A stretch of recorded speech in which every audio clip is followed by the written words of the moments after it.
Welcome, fearless explorers of the unknown, to Beyond Midnight. If you haven't already, make sure to hit that subscribe button and ring the notification bell so you don't miss our deep dives into the shadows of history and the mysteries that lie beyond the veil of common understanding. Tonight, we journey back in time to an era forged in ice and iron, an age dominated by figures whose very names evoke images of raw power and untamed spirit, the Vikings. The savage reality of Viking life at sea. The popular imagination paints the Vikings with broad strokes of glory and adventure, fierce warriors with horned helmets, sailing across vast oceans to discover new lands and claim legendary treasures. We envision tales of epic battles, of courage against overwhelming odds, and of a freedom that transcends the mundane. But beyond the sagas and the romanticized legends, beyond the popular myths of glorious conquests, lies a truth far grittier, a reality carved by the unforgiving elements and the relentless pursuit of survival and conquest. We are not here to romanticize. We are here to unearth the brutal, savage reality of Viking life at sea, a reality that stripped away all pretense and left only the raw, primal struggle for existence. Imagine, if you will, the sheer audacity of these people, to cross vast, treacherous oceans in vessels crafted from wood and sinew, propelled by wind and muscle, with no charts, no compass, and only the most rudimentary understanding of celestial navigation. These weren't mere boats, they were extensions of the Viking soul, intricate marvels of engineering born from generations of maritime wisdom, yet they were also floating prisons of discomfort and danger. The longship, or langskip as they called it, was the ultimate tool for both plunder and exploration, a symbol of their mastery over the waves, but also a crucible that tested the very limits of human endurance. Its sleek, shallow draft allowed it to navigate both open seas and shallow rivers, striking deep into enemy territory where larger, more cumbersome ships dared not tread. This versatility was key to their raiding success, allowing them to appear as if from nowhere, deep inland, before vanishing back into the watery labyrinth.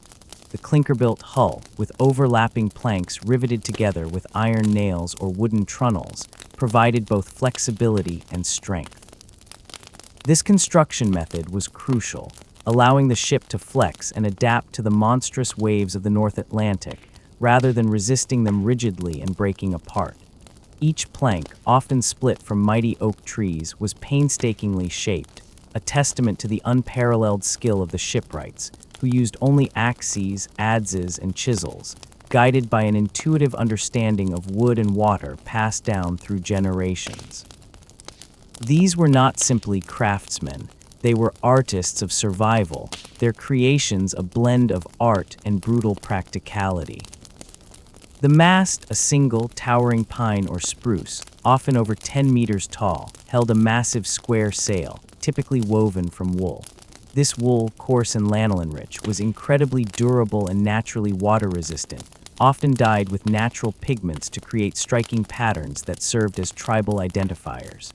This sail, though efficient with a following wind, demanded constant vigilance and expert handling in changing conditions.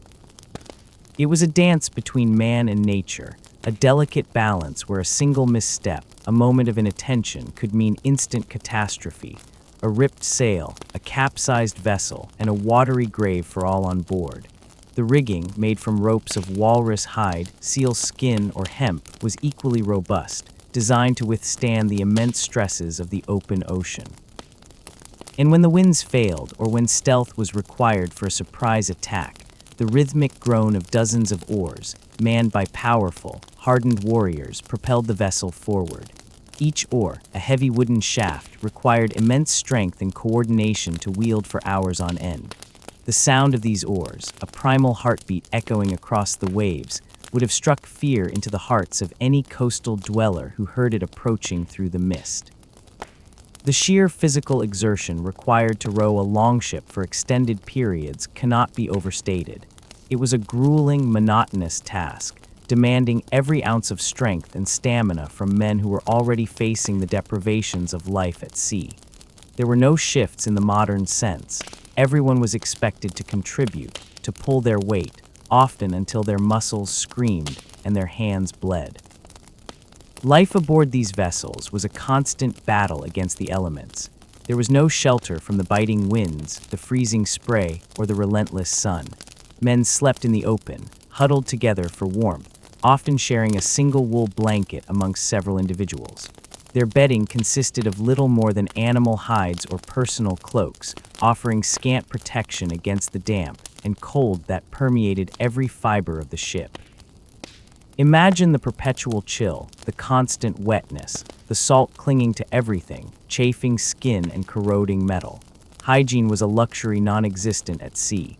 Personal cleanliness was impossible to maintain, leading to infestations of lice and fleas, and the constant threat of disease spreading rapidly through the cramped, unsanitary conditions. Sickness on board a longship was often a death sentence, far from any possibility of aid or comfort. Food was basic and monotonous, designed for preservation rather than pleasure. Dried fish, salted meat, hardtack biscuits, and perhaps some fermented dairy products like skyr formed the staple diet. Fresh water was a precious commodity, rationed carefully and often tasting stale or brackish after days or weeks in wooden barrels. Malnutrition and dehydration were constant companions, slowly eroding the strength and vitality of the crew. Imagine chewing on tough, dried meat, day after day, washing it down with water that tasted of wood and stagnant air, all while your body was being battered by the relentless motion of the sea. The hunger was a dull, constant ache, and the thirst, a burning torment. The psychological toll of these voyages was immense. Weeks or even months spent on the open ocean, with nothing but the endless horizon and the vast, indifferent sky could break the strongest of minds.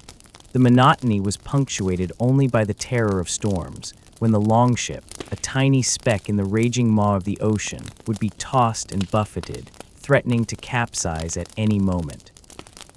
During such storms, every man would be needed, bailing water, adjusting the sail, or simply clinging on for dear life, praying to Odin or Thor for deliverance. The roar of the wind, the crash of the waves, the groaning of the timbers, it was a symphony of chaos that would have shattered the nerves of any lesser man. Navigation in an age before modern instruments was an art born of acute observation and generations of accumulated knowledge. They were true masters of their environment, reading the signs of the sea and sky with an intuition that modern man has long lost. The sun's position during the day, the stars at night, particularly Polaris, provided a general sense of direction. But more subtle clues were equally vital. The flight patterns of birds, which could indicate the proximity of land, the color and temperature of the water, hinting at currents and depths, the type of seaweed floating past, the direction and strength of ocean swells, which remained consistent even when the wind changed. They used rudimentary sun compasses, a simple disc with a central pin, to track the sun's movement and estimate latitude. Their sagas and oral traditions also contained invaluable navigational information, passed down from one generation of seafarers to the next, a living map etched into the collective memory of their people. This was not a science as we understand it, but a deep, almost spiritual connection to the natural world, a way of seeing and interpreting that allowed them to traverse thousands of miles of open water. The purpose of these arduous journeys was often plunder. The longship was not just a vessel, it was a mobile platform for warfare, a floating war machine designed for swift, brutal attacks. The raids were not glorious battles of chivalry, they were savage acts of calculated violence, designed to maximize loot and minimize casualties for the attackers. Upon landing, often in shallow bays or river mouths where no one expected them, the warriors would disembark with terrifying speed. Their weapons, axes, swords, spears, and bows, were extensions of their fierce will. The element of surprise was paramount. They struck at monasteries, undefended settlements, and isolated farms, places rich in portable wealth and vulnerable to their sudden, overwhelming force. The screams of the victims, the clash of steel, the crackle of burning thatch, these were the sounds of Viking conquest, a brutal symphony of terror. The aftermath of a raid was often as grim as the attack itself. Treasures were seized, livestock driven off, and people, particularly women and children, were often taken as slaves. These captives, stripped of their freedom and dignity, would be bound and forced back onto the longships, destined for distant lands and a life of servitude. Imagine the despair, the horror of being dragged onto one of these vessels, knowing you were being taken far from everything you knew to an unknown fate. The longships, already cramped, would become even more so, filled with the cries of the enslaved and the stench of fear. This was the dark underbelly of Viking expansion, a stark reminder that their glory was often built on the suffering of others. But not all voyages were for plunder. The Vikings were also intrepid explorers, driven by a thirst for land, resources, and trade. Their longships carried them to Iceland, a desolate but fertile land that became a thriving Norse colony. From there, they pushed further west, discovering Greenland, an even more remote and challenging frontier, where they established settlements that clung precariously to the edge of the habitable world. And then, most astonishingly, they reached North America, centuries before Columbus. Leif Erikson's journey to Vinland, likely present-day Newfoundland, stands as a testament to their unparalleled navigational skills and their insatiable desire to push the boundaries of the known world. These were voyages of pure endurance, pushing the limits of their vessels and their own bodies against the vast, unknown expanses of the North Atlantic. The sheer bravery, or perhaps madness, required to set sail into the utterly unknown, with no guarantee of return, is almost incomprehensible to the modern mind. The longships themselves, while marvels of engineering, were far from comfortable. They offered no privacy, no real respite from the elements. The entire crew, sometimes numbering 60 or more men, lived and slept in the open, exposed to every whim of the weather. Their personal belongings were minimal, stored in small chests that also served as seats during rowing. These chests, often beautifully carved, were among their most prized possessions, holding their weapons, tools, and any small comforts they could carry. The constant dampness meant everything from clothing to food was perpetually at risk of mold and decay. Diseases like scurvy, caused by a lack of vitamin C, would have been a constant threat on longer voyages, slowly weakening the crew, turning gums to mush, and opening old wounds. Dysentery born from contaminated water or food could sweep through a ship with devastating speed, leaving a trail of weakened and dying men. The hierarchy on board was strict, though less formal than in later navies. The captain or hersier was an absolute authority, his word law. His experience and judgment were paramount, for the lives of all on board depended on his decisions. Below him were the seasoned warriors, men who had proven their mettle in countless raids and voyages, followed by the younger, less experienced men, eager to prove themselves and earn their place. There was a strong sense of camaraderie born from shared hardship and danger, a bond forged in the crucible of the sea. They were a band of brothers, reliant on each other for survival, a tightly knit unit where individual failure could mean collective doom. This bond, however, did not preclude harsh discipline. Disobedience or cowardice could be met with swift and brutal punishment, for the stakes were too high to tolerate weakness. The sounds of life at sea were a constant symphony of creaks, groans, and splashes. The rhythmic slap of waves against the hull, the whine of the wind through the rigging, the shouts of the crew, the creak of the mast, the steady thrum of oars, these were the constant companions of the Viking seafarer. At night, under a sky ablaze with stars that seemed impossibly close, the silence, broken only by the sounds of the ship and the ocean, could be both awe-inspiring and terrifying. Superstitions ran deep. The sea was a living, breathing entity, inhabited by monstrous creatures and powerful gods. Offerings might be made to Njörður, the god of the sea, or to Aegir and Ran, the divine couple who embodied the ocean's benevolent and destructive forces. Omens were carefully observed, and rituals performed to ensure safe passage and successful raids. A raven flying overhead might be seen as a sign from Odin, a particularly violent storm, the wrath of Thor. Every creak of the ship, every shift in the wind could be interpreted as a message from the divine, shaping the fears and hopes of the crew. The constant exposure to the elements took a heavy toll on the bodies of these men. Their skin would have been weathered and leathered, their hands calloused and scarred. Their bodies, though strong and resilient, would have been riddled with aches and pains, the legacy of endless hours of rowing, fighting, and enduring the cold and wet. Arthritis, rheumatism, and old injuries would have been common afflictions. Their teeth, worn down by a coarse diet and the lack of dental hygiene, would have been a source of constant pain and infection. Life expectancy was short, and many would have carried the visible scars of their brutal profession. Yet through it all, they persevered, driven by a fierce will to survive, to conquer, and to carve out a place for themselves in a harsh and unforgiving world. The lure of plunder, the promise of new lands, the glory of battle, and the sheer challenge of mastering the sea kept them pushing forward, ever onward into the unknown. Their legacy is not just one of violence, but also of unparalleled courage, ingenuity, and an indomitable spirit that defied the very limits of human endurance. The ocean was their highway, their battlefield, and their home, a place where the line between life and death was often razor-thin, and where only the strongest, the most cunning, and the most brutal could hope to survive. It was a life lived on the very edge of existence, a testament to the savage reality that shaped the Viking world. They were not just raiders, they were navigators, explorers, and survivors, forged in the crucible of the North Atlantic, their very being inextricably linked to the wooden vessels that carried them across the vast, indifferent expanse of the ocean.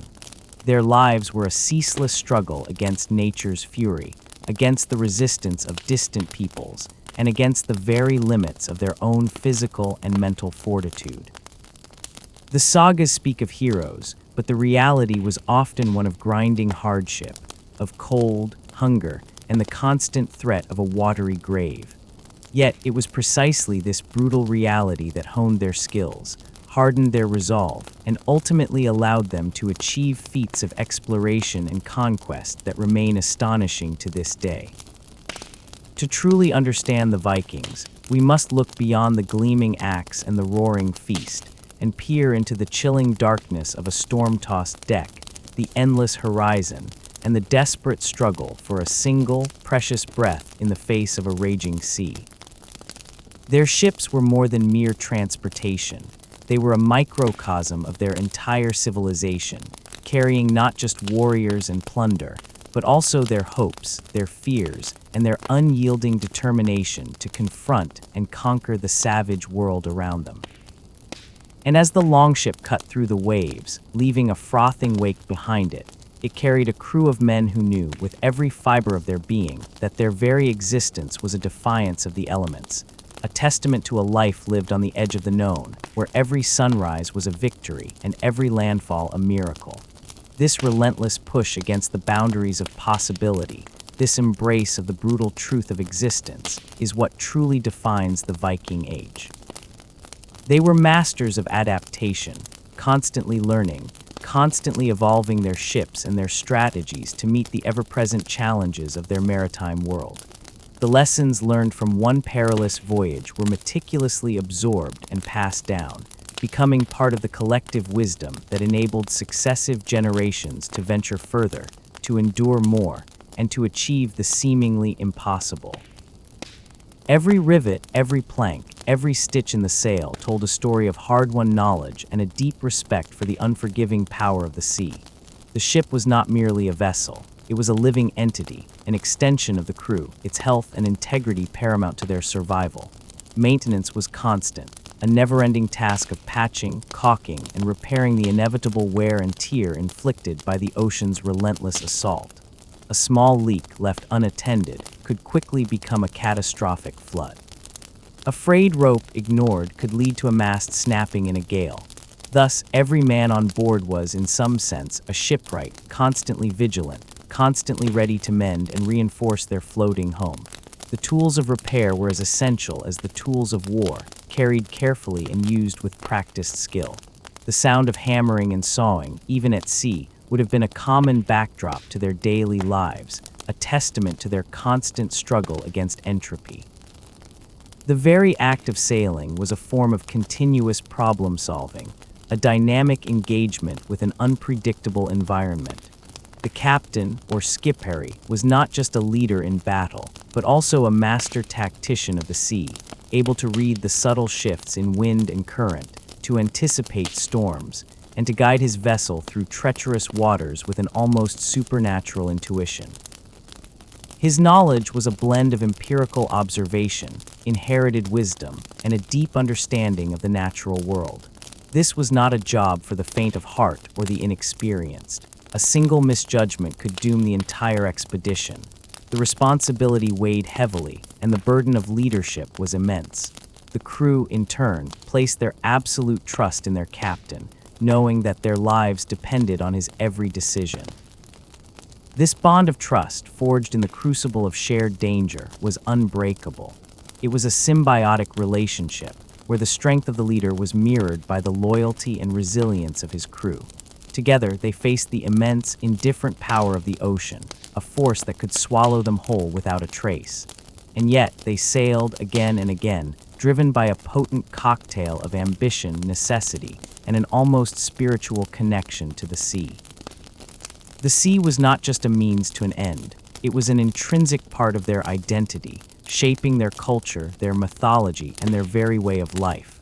The roar of the waves, the salt spray on their faces, the endless horizon, these were the elements that defined them, that sculpted their character, and that ultimately made them the formidable force that etched their name into the annals of history.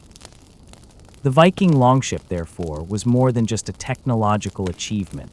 It was a philosophical statement, a declaration of their defiance against the limitations of their world, a symbol of their unyielding spirit in the face of the savage reality of existence. It was a vessel that carried not just men, but an entire civilization's hopes and dreams, fears and ambitions across the vast and terrifying expanse of the unknown. The journey itself was a testament to their profound understanding of the interconnectedness of all things: the wood from the forest, the wool from the sheep, the iron from the earth, the wind from the sky, and the power of human will to harness these forces and bend them to their purpose. This holistic approach to their environment, born out of necessity, allowed them to thrive in conditions that would have crushed lesser civilizations. Their mastery of the sea was not just about building fast ships. It was about understanding the very essence of the ocean, its moods, its dangers, and its boundless opportunities. They knew the currents, the depths, the hidden reefs, and the patterns of the weather with an intimacy that seems almost mystical to us today.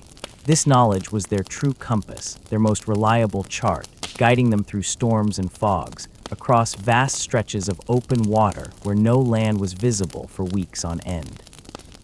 It was a knowledge earned through countless hours of observation, through bitter experience, and through the transmission of wisdom from one generation of seafarers to the next.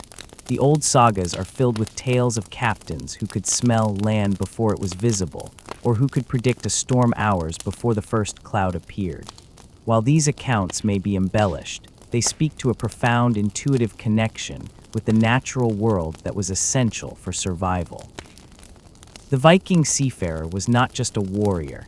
He was also an amateur meteorologist, an oceanographer, and an astronomer, all rolled into one hardy, resilient individual. Their very existence depended on their ability to interpret the subtle signs of nature, to read the book of the sky and the sea as if it were their own language. And in this language, there were no gentle whispers, only the raw, unvarnished truths of survival and destruction. The sea was both provider and destroyer, offering pathways to wealth and new lands, but also claiming countless lives in its cold, indifferent embrace. The men who sailed these ships understood this duality perhaps better than anyone. They embraced the danger, not out of a death wish, but out of a profound understanding that risk was an inherent part of their chosen path. To shy away from the sea was to shy away from life itself, from the opportunities it presented, and from the very essence of what it meant to be a Viking. Their courage was not born of ignorance, but of a clear-eyed acceptance of the perils, combined with an unshakable belief in their own abilities and the strength of their community. This was the savage reality, a life lived in constant confrontation with the elements, where every journey was an act of audacious defiance, and every return a testament to an almost superhuman endurance. The longship was their sanctuary and their prison, their means of conquest and their most dangerous adversary. It was a floating world, a microcosm of their society, where every individual played a crucial role and where the collective will was paramount. The sound of the waves, the smell of the salt, the taste of the wind, these sensations were etched into their very souls, shaping them into the formidable figures that still haunt our imaginations today. And as we delve deeper into the intricacies of their maritime existence, we begin to understand that the savage reality was not just about violence and plunder, but also about an extraordinary capacity for adaptation, resilience, and an unwavering spirit of adventure in the face of unimaginable hardship. It was a life lived on the very edge, where every moment was a testament to their unyielding will to survive and thrive in a world that offered no quarter. The sheer physical demands of life at sea were relentless. Imagine the constant strain on muscles and joints from rowing for hours on end, day after day, in all weather conditions. The repetitive motion, coupled with the cold and damp, would have led to chronic pain, stiff limbs, and early onset arthritis. Their hands, calloused and torn, would have been a testament to their ceaseless labor, gripping oars, hauling ropes, and wielding weapons. Sleep was a precious commodity, often stolen in short, fitful bursts, huddled against fellow crewmen for warmth, amidst the constant rocking and creaking of the ship. There was no true rest, no escape from the pervasive discomfort. The human body, though remarkably resilient, has its limits, and the Vikings pushed these limits to their absolute breaking point. Dehydration was a constant threat, especially on longer voyages where fresh water supplies dwindled. The salt spray, while invigorating, also contributed to thirst and skin irritation. Scurvy, that insidious disease of long-distance sailing, would have gradually weakened the crew, causing bleeding gums, muscle weakness, and eventually death. Without a regular supply of fresh fruits and vegetables, which were impossible to carry on long voyages, they were entirely at the mercy of this debilitating illness. The lack of proper sanitation meant that illnesses spread rapidly through the cramped confines of the ship. Dysentery, food poisoning, and various infections could quickly incapacitate a significant portion of the crew, turning a challenging voyage into a desperate struggle for survival. Imagine being severely ill, racked with fever and pain, on a small wooden vessel in the middle of a vast, indifferent ocean, with no doctor, no medicine, and no hope of relief. Death at sea was a common occurrence, not just from battle or storms, but from the slow, relentless grind of disease and deprivation. The dead would be given a simple burial at sea, their bodies committed to the depths, a stark reminder to the living of their own mortality and the ever-present dangers that surrounded them. This constant proximity to death, this awareness of their own fragility, must have instilled a profound fatalism in the Viking mindset, a belief in weird or fate that shaped their courage and their acceptance of their brutal reality. They lived hard, they fought hard, and they died hard, knowing that their time on earth was fleeting, and that glory, if it came, was often found in the defiance of death itself. The psychological impact of such a life cannot be overstated. The isolation of the open sea, the vastness of the horizon, the endless expanse of water and sky could evoke both awe and a profound sense of loneliness. Weeks without seeing land, without fresh faces, without the comforts of home, would test the mental fortitude of even the strongest men. The constant threat of storms, of enemy encounters, of running out of supplies, fostered a state of perpetual vigilance and anxiety. Yet, amidst this hardship, a unique camaraderie blossomed. These men were more than just shipmates. They were a family, bound by shared suffering and mutual dependence. They relied on each other for survival, for comfort, and for the occasional moment of levity in an otherwise grim existence. Storytelling, riddles, and songs would have been vital forms of entertainment, helping to pass the long hours and to maintain morale. The sagas, those epic tales of their ancestors, would have been recited, reinforcing their cultural identity and their sense of purpose. These stories were not just entertainment, they were a connection to their past, a guide for their present, and an inspiration for their future. They were a reminder that they were part of a grand narrative, a lineage of brave seafarers and warriors who had faced similar challenges and emerged victorious. This shared heritage, this collective memory, was a powerful force that helped them endure the seemingly unendurable. The fear, the discomfort, the sheer brutality of it all was mitigated by the unbreakable bonds of brotherhood and the deep-seated belief in their own destiny. Their lives at sea were a constant negotiation with the forces of nature, a delicate balance between harnessing its power and succumbing to its wrath. The wind, their primary source of propulsion, was a fickle mistress, capable of both propelling them swiftly to their destination and tearing their ship apart in a furious gale. Reading the wind, understanding its patterns, and knowing how to trim the sail to maximize its power while minimizing risk was a skill that took years to master. Similarly, the currents, those invisible rivers within the ocean, could either aid their journey or drag them far off course. Understanding these currents, often by observing subtle changes in the water's surface or by tracking the movement of floating debris, was another crucial aspect of their navigational prowess. They were attuned to the smallest details of their environment, their senses honed by constant exposure and the ever-present stakes of survival. The color of the sky at dawn, the behavior of seabirds, the taste of the air, every detail was a potential clue, a piece of the puzzle that was the vast, ever-changing ocean. This deep connection to nature, this intuitive understanding of its rhythms, was perhaps the most extraordinary aspect of Viking seamanship. It was a knowledge born not from books or scientific instruments, but from generations of lived experience, passed down through oral tradition and practical demonstration. The younger crewmen would learn by doing, by observing the elders, by making mistakes and learning from them, often under the harsh tutelage of the sea itself. The longship was therefore not just a vessel for exploration and plunder, but also a floating school, a crucible of learning where the lessons were etched into the very fabric of their being.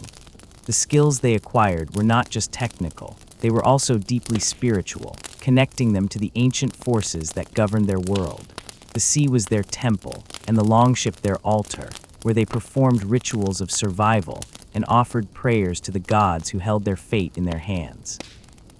This profound respect, bordering on reverence, for the sea was a constant throughout their maritime lives, a recognition of its immense power and their own relative insignificance in its vast embrace. Yet despite this humility, they never hesitated to challenge its might, to push its boundaries, and to sail into the unknown, driven by an unyielding spirit of adventure and a fierce determination to carve out their place in the world.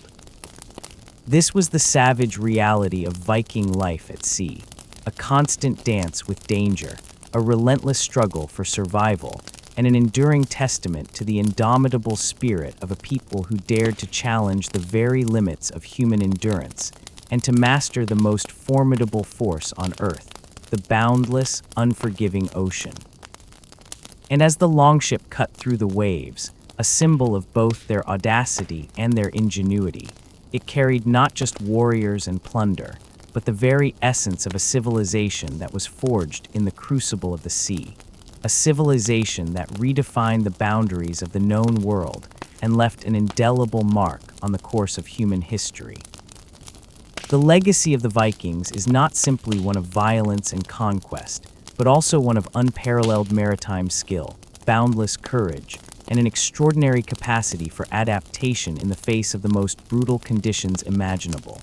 Their ships, those elegant, deadly vessels, were the keys to their power, their freedom, and their enduring legend, carrying them across horizons that few dared to dream of. They were the ultimate expression of a people who understood that to truly live, one must be willing to confront the savage realities of the world head-on, to embrace the storm, and to navigate the treacherous waters of fate with an unwavering heart and a skilled hand. This was the life of the Viking seafarer, a relentless, demanding existence, yet one that offered moments of profound beauty and a sense of connection to forces far greater than themselves. The vastness of the ocean, the majesty of a storm, the serene silence of a starlit night, these experiences shaped their souls, forging them into a people whose spirit remains as wild and untamed as the seas they once commanded.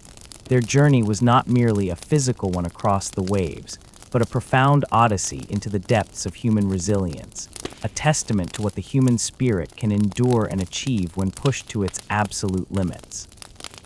The longship, therefore, stands as a monument not just to their technological prowess, but to their very philosophy of life, to face the unknown with courage, to endure hardship with fortitude, and to carve out a destiny with their own hands, against all odds.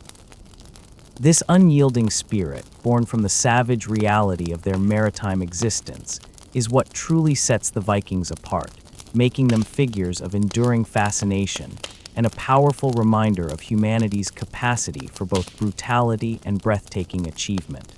They were, in every sense, children of the sea, their lives inextricably woven into its vast and unforgiving tapestry.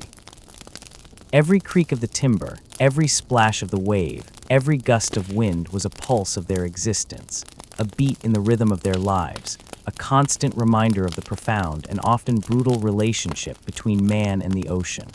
Their very being was a testament to the raw power of human will against the indifferent might of nature, a defiance etched in wood and sinew, carried across the endless expanse of the boundless, unforgiving ocean.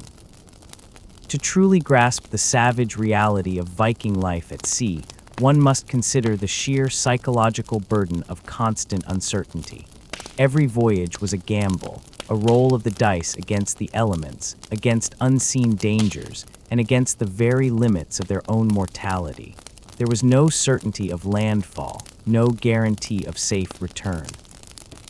Each departure from their familiar shores was an act of profound courage, or perhaps a desperate necessity driven by overpopulation, scarcity of resources, or the insatiable lure of plunder and new horizons. The men on board understood this implicitly. They lived with the knowledge that any storm could be their last, any calm could precede a sudden squall, and any distant sail could belong to an enemy. This constant state of heightened awareness, this perpetual vigilance, would have etched itself deep into their psyche, shaping their worldview and their legendary stoicism.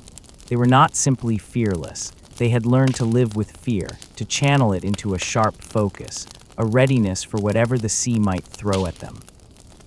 The sensory experience of life at sea was equally overwhelming. The pervasive smell of salt, fish, tar, and unwashed bodies would have clung to every fiber of their clothing and permeated their very skin. The taste of salt would have been constant on their lips, in their food, and in the spray that perpetually lashed their faces. The soundscape was dominated by the ocean, the ceaseless roar of waves, the creak and groan of the ship's timbers, the snapping of the sail in the wind, the rhythmic splash of oars, and the guttural shouts of commands. Even in moments of relative calm, the sea was never truly silent. It always whispered, always breathed, a constant reminder of its immense presence. These sensations, far from being mere background noise, were integral to their survival. A subtle change in the wind's howl, a different pattern in the waves, an unusual taste in the air. These were vital clues that could signify an approaching storm or a shift in conditions. Their senses were their primary instruments, finely tuned to the nuances of their environment, a skill honed by generations of maritime existence. The concept of personal space, as we understand it today, was utterly alien on a longship. Men slept shoulder to shoulder, ate in close proximity, and worked as a single, interdependent unit. Privacy was a luxury they simply could not afford. This forced intimacy, while fostering strong bonds of camaraderie, also meant that any illness, any personal conflict, or any mental distress would immediately impact the entire crew. There was no escaping the company of others, no quiet corner for solitude. The psychological pressure of this constant cohabitation, combined with the physical hardships, would have been immense. Yet it also forged an unbreakable sense of collective identity, a profound understanding that their individual fates were inextricably linked to the well-being of the group. Each man was a cog in the machine, and the failure of one could jeopardize all. This interdependence was the bedrock of their survival, a savage necessity that transformed individuals into a cohesive, formidable force. Their clothing, primarily made of wool and leather, was designed for practicality and warmth, not comfort or style. Layers of tunics, trousers, and cloaks, often treated with lanolin or animal fats for water resistance, were their only protection against the biting cold and relentless damp. Imagine trying to sleep in wet, heavy wool day after day, with no opportunity to properly dry or clean it. The constant chafing, the inevitable skin irritations, and the pervasive chill would have been a constant source of discomfort. Footwear, typically leather boots or shoes, would have been perpetually damp, leading to trench foot and other debilitating conditions. The lack of proper hygiene meant that lice, fleas, and other parasites were an inescapable reality, adding another layer of misery to their already harsh existence. These were not the pristine, heroic figures of modern fantasy. They were rough, weathered, and often unkempt men, their bodies bearing the indelible marks of their brutal profession. The threat of injury was ever present, even beyond the perils of battle. Splinters from rough wood, cuts from ropes, sprains from sudden movements on a pitching deck, these minor injuries, if left untreated, could quickly fester and become life-threatening infections in the unsanitary environment of the ship. There were no doctors, no antiseptics, and only rudimentary knowledge of medicine. A broken bone, a deep gash, or a severe fever could easily mean a slow, agonizing death. The crew would have relied on basic herbal remedies, folk medicine, and the stoic endurance of the injured individual. Survival often came down to sheer luck and the individual's own resilience. This constant vulnerability to injury and disease underscored the precariousness of their lives, a stark reminder that they were always just one misstep away from disaster. Even the act of eating, a fundamental human need, was a challenge at sea. The monotonous diet, consisting primarily of dried, salted, or fermented foods, provided sustenance but little pleasure. Hardtack biscuits, often infested with weevils, would have been a staple, providing calories but little in the way of nutrition or taste. Dried fish, pounded and cured, would have been tough and salty. Any fresh provisions, such as meat from slaughtered livestock or gathered wild plants, would have been consumed quickly, leaving them once again reliant on their preserved stores. The lack of variety, combined with the constant physical exertion, would have led to a dull, persistent hunger that was never fully satisfied. The act of sharing meager rations, often from a common pot or directly from their personal chests, further reinforced the communal nature of their existence and the absolute necessity of cooperation. There was no room for selfishness. Resources were too scarce, and survival depended on equitable distribution. The longship itself, for all its engineering brilliance, was a fragile barrier against the overwhelming power of the ocean. A rogue wave, a hidden reef, a sudden shift in wind that snapped the mast, any of these could spell instant doom. The constant threat of capsizing in a storm was a terror that haunted every voyage. Imagine being on a small open boat, hundreds of miles from land, as colossal waves crash over the deck, threatening to swamp the vessel. Every man would be bailing water frantically, desperately trying to keep their fragile craft afloat, their lives hanging by a thread. The cold, dark water, a silent predator, was always waiting to claim them. The sagas often speak of men being swallowed by the sea, a poetic but terrifying description of the common fate of many Viking seafarers. The ocean was not merely a pathway, it was a living, breathing entity, capable of both immense beauty and terrifying destruction, and the Vikings learned to respect its power with every fiber of their being. Their relationship with the sea was one of constant negotiation, a delicate balance between harnessing its power and appeasing its wrath. Beyond the physical and psychological hardships, there was the spiritual dimension of their maritime life. The sea was not just a physical space, it was a realm imbued with meaning, a place where gods and monsters held sway. Sailors would have performed rituals, offered sacrifices, and uttered prayers to ensure safe passage and successful ventures. Thor, the thunder god, was invoked during storms, Njörður, the god of the sea, for calm waters and good fishing, and Odin, the Allfather, for wisdom and victory. The sight of a whale or a particularly large bird might be interpreted as an omen, a message from the divine realm. Superstitions were deeply ingrained, a way of making sense of the unpredictable and often terrifying forces of nature. The belief in sea serpents, krakens, and other mythical beasts would have added another layer of fear and wonder to their journeys, transforming the unknown waters into a realm of both peril and magic. These beliefs were not mere folklore, they were a vital part of their coping mechanism, a way to contextualize the immense power of the ocean and to find meaning in their perilous existence. The journey itself, whether for trade, exploration, or plunder, was a transformative experience. Men who embarked on these voyages were often young, eager to prove their worth, to gain honor and wealth. They returned, if they returned at all, hardened and weathered, their bodies scarred, their minds sharpened by the crucible of the sea. They would have seen things no other people had seen, endured hardships few could imagine, and participated in acts of both brutal violence and breathtaking discovery.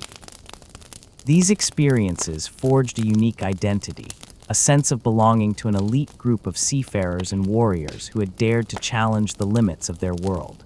The stories they brought back, often embellished and exaggerated, would have become part of the oral tradition, inspiring new generations to embark on their own perilous journeys. The sea was not just a place where they lived and fought. It was a place where they were forged, where their character was tested, and where their legends were born.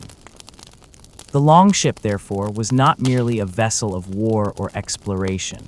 It was a floating community, a crucible of human endurance, and a powerful symbol of Viking civilization. It carried not just men and their weapons, but their entire way of life, their beliefs, their fears, and their unyielding ambition. Every plank, every rivet, every rope was imbued with the collective effort and skill of a people deeply connected to the sea. The construction of these ships was a communal effort, drawing on the expertise of entire villages, from the felling of mighty oaks in the forest to the meticulous shaping of each plank and the weaving of the massive wool sails. It was a testament to their engineering prowess, their resourcefulness, and their deep understanding of the natural materials available to them. This collective endeavor, from conception to launch, further reinforced the bonds within their society, making the ship not just an object, but a living embodiment of their communal spirit and their shared destiny. And as the longship cut through the waves, propelled by wind and muscle, leaving a frothing wake in its path, it carried a crew of men who understood, perhaps more intimately than any other people, the savage reality of life lived on the very edge of existence. They were the masters of their wooden dragons, but also its prisoners, bound to its fate, navigating a world that offered no quarter, only the relentless challenge of survival. Their legacy, etched into the annals of history, is not just one of conquest, but of an extraordinary human spirit that dared to defy the vast, indifferent power of the ocean, time and again, pushing the boundaries of what was thought possible, and leaving an indelible mark on the world, one treacherous voyage at a time. This relentless pursuit of destiny, often at the cost of unimaginable suffering and sacrifice, is the true heart of the Viking saga. It is a story of raw courage, of ingenious adaptation, and of an unyielding will to survive and thrive in a world that was as beautiful as it was brutal. The sea was their lifeblood, their testing ground, and ultimately their eternal resting place for many. Their journey was a testament to the primal human drive to explore, to conquer, and to push beyond the known, no matter the cost. And as we gaze upon the ghostly outlines of their ships in our minds, we are reminded of the stark, unvarnished truth of their existence.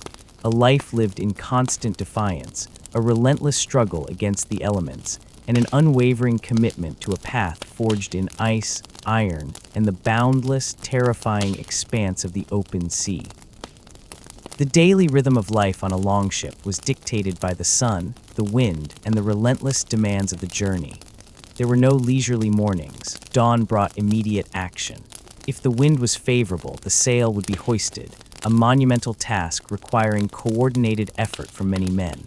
If the wind was absent or unfavorable, the oars would come out, and the grueling work of rowing would begin, often lasting for hours without respite.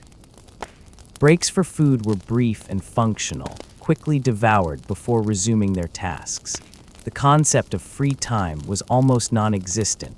Any lull in primary duties would be filled with maintenance, repairs, or the constant vigilance required for navigation and lookout.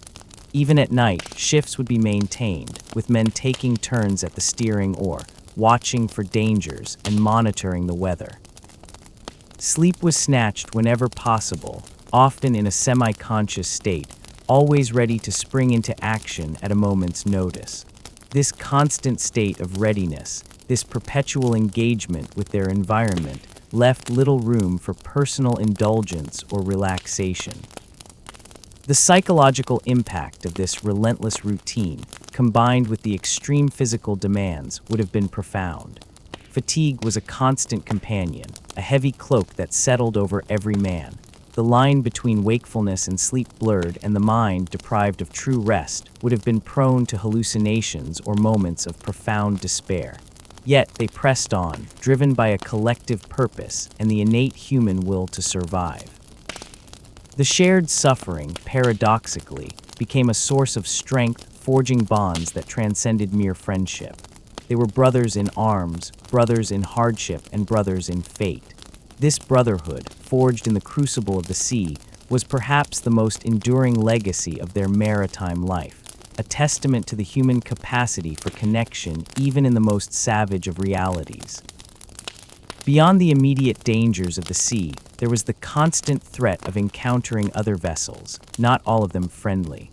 While the Vikings were often the aggressors, they were also vulnerable to attack, particularly from larger naval forces or rival raiding parties.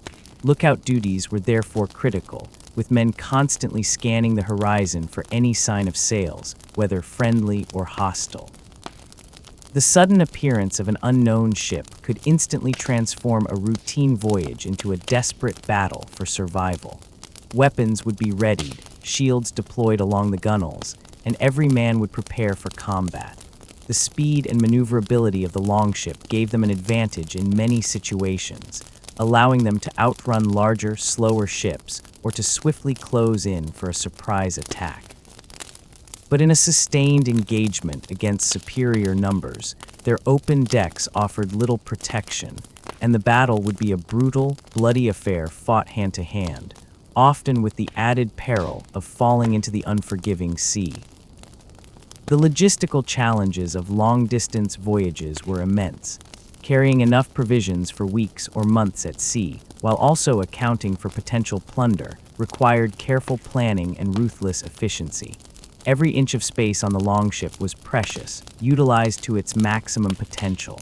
Water barrels, food chests, spare sails, ropes, tools, and weapons all had to be stowed securely, yet remain accessible.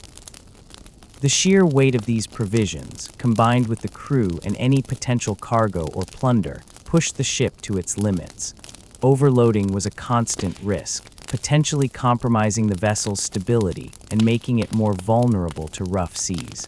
The decision of what to bring and what to leave behind was a matter of life and death, a delicate balance between necessity and capacity.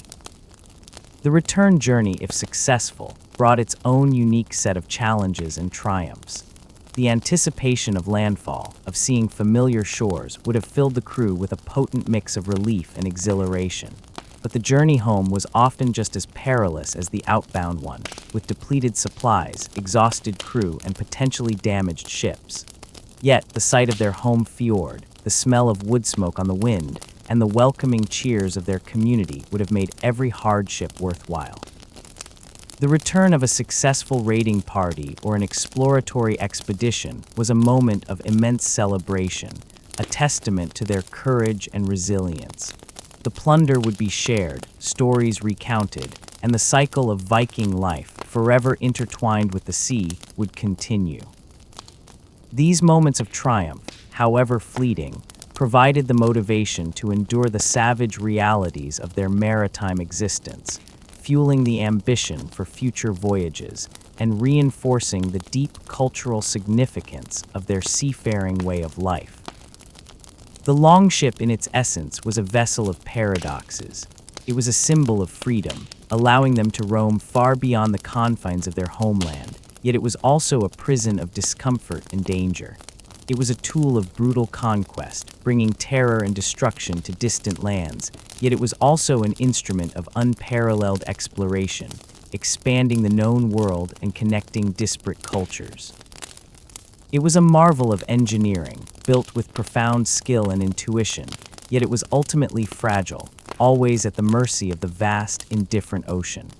And the men who sailed these ships were equally paradoxical, fierce warriors capable of savage brutality, yet also master navigators, ingenious craftsmen, and deeply spiritual individuals who lived in profound connection with the natural world.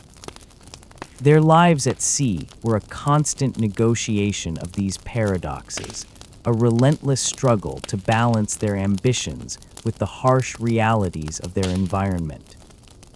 This intricate dance between man and sea, between ambition and survival, between brutality and ingenuity, is what truly defines the savage reality of Viking life at sea. It was not a life for the faint-hearted, nor for the weak. It demanded strength, cunning, resilience, and an unshakable will to endure. It was a life lived on the very edge of existence, where every sunrise was a victory and every landfall a miracle. And as we continue to explore the depths of their maritime world, we uncover not just tales of plunder and conquest, but a profound testament to the human spirit's capacity to adapt, to innovate, and to thrive in the face of unimaginable adversity. The sea was their cradle, their battleground, and their ultimate destiny, shaping them into a people whose legacy continues to resonate across the centuries. A powerful reminder of a time when humanity dared to challenge the very limits of the known world, carried by the wind and the waves, on the decks of their magnificent, yet terrifying, longships. Their story is a raw, unvarnished epic, written not just in sagas, but in the creaking timbers of their ships, the salt spray on their faces, and the indelible marks left on the shores they touched. The sheer audacity of their voyages is almost incomprehensible in the modern age. To set sail from Norway or Denmark, navigating the treacherous North Atlantic, to reach Iceland, Greenland, and ultimately North America, required a level of bravery and navigational skill that bordered on the miraculous. These were not short coastal hops. These were multi-week, sometimes multi-month expeditions into utterly uncharted waters. The psychological preparation for such a journey must have been immense. Each man would have known the risks, understood the likelihood of not returning, and yet they embarked, driven by a complex mix of economic necessity, a thirst for adventure, and perhaps a fatalistic acceptance of their weird, their destiny. This willingness to embrace the unknown, to confront the vastness of the ocean with their wooden vessels and their indomitable spirit, is a defining characteristic of the Viking Age. It speaks to a culture that valued courage above all else, where glory was found in daring deeds, and where the sea was the ultimate proving ground for a man's worth. The logistical challenges of these transatlantic voyages were staggering. Beyond food and water, they had to consider livestock for potential settlement, tools for building, and seeds for planting. Imagine the longship, already cramped with warriors, now laden with sheep, goats, and perhaps even horses, their terrified bleating and whinnying adding to the cacophony of the sea. These animals would have required constant care, food, and fresh water, further straining already scarce resources. Their waste would have added to the unsanitary conditions on board, increasing the risk of disease.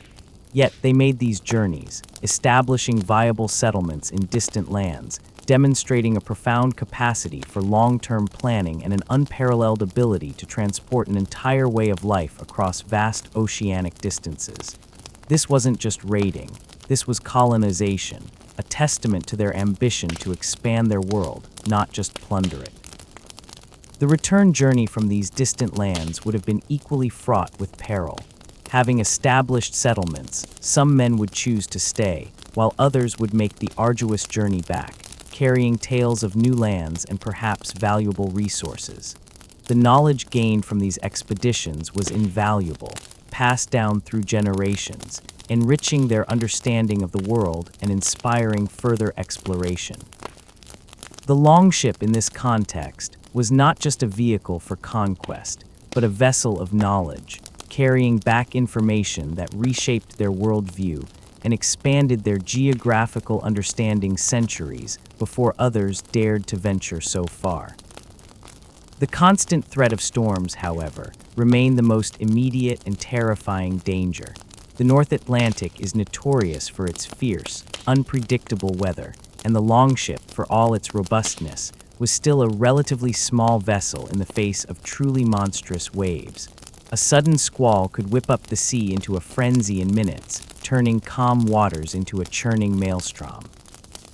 The crew would have to react with incredible speed and coordination, lowering the sail, securing everything on deck, and bailing water furiously. The experience of being caught in a full-blown North Atlantic gale on an open longship must have been truly terrifying, a primal struggle against the overwhelming forces of nature. The roar of the wind, the crash of waves breaking over the bow, the groaning of the timbers, the constant fear of being swamped or capsized, it was an experience that would have pushed men to their absolute physical and mental limits. Survival in such conditions was often a matter of sheer luck, combined with the unparalleled skill and resilience of the crew. Even when not in a storm, the perpetual motion of the sea, the constant pitching and rolling, would have been a source of chronic discomfort. Seasickness, that debilitating affliction, would have been a constant reality for many, further weakening their bodies and adding to their misery. Imagine trying to perform strenuous tasks or even just eat and sleep while constantly battling nausea and vertigo. There was no escape from the relentless motion, no solid ground to find respite. The human body, though adaptable, was constantly under assault, forced to contend with an environment fundamentally alien to its terrestrial nature. This relentless physical challenge was a core component of the savage reality of Viking life at sea, shaping their bodies and minds into something uniquely suited to endure such extreme conditions. The spiritual connection to the sea ran deep, intertwining with their mythology and their daily lives. The ocean was seen as a bridge to other realms, a conduit for fate, and a dwelling place for powerful entities. Drowning was a particularly feared death, as it meant being claimed by Ran, the goddess of the sea, and her net, destined to dwell in her watery hall. This belief added another layer of solemnity and dread to their voyages, making every journey a spiritual as well as a physical undertaking. Sacrifices and rituals were not just about appeasing the gods, they were about seeking a spiritual connection, an understanding of their place within the vast, interconnected cosmos of Norse mythology. The sea was a living, breathing entity, and they were its humble, yet defiant, children. This profound understanding of their place within the natural and spiritual world, combined with their incredible practical skills and unyielding spirit, allowed the Vikings to achieve feats that continue to astound us. Their longships were not just vessels, they were floating embodiments of their culture, their ambitions, and their savage reality. They were the keys to their power, their freedom, and their enduring legend. And as we peel back the layers of romanticized myth, we find a truth far more compelling, a story of human endurance, ingenuity, and raw courage in the face of unimaginable hardship. It is a testament to a people who not only survived the savage reality of life at sea, but thrived in it, leaving an indelible mark on the world, one treacherous voyage at a time. The echoes of their journeys still reverberate across the oceans, a haunting reminder of a time when the world was vast and unknown, and only the bravest dared to venture beyond the midnight horizon.